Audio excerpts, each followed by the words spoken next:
Up to this point in the course, we've discussed the major principles of productivity. Congratulations on coming this far. You're on the right track. Now we're going to start implementing these principles. There are 3 things you'll want to do to prepare for the next section.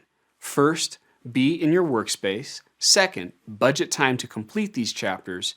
And third, have the items on the resource checklist on hand.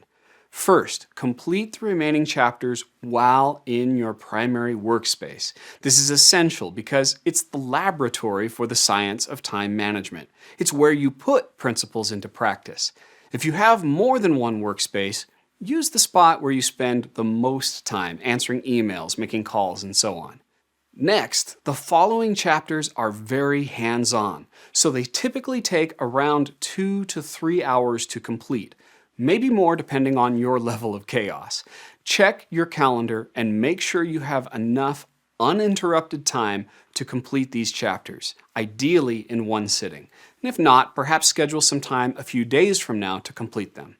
Finally, look at the items on the exercise file called Resource Checklist.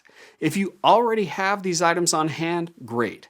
If you're missing any items, try to get them by buying or borrowing them.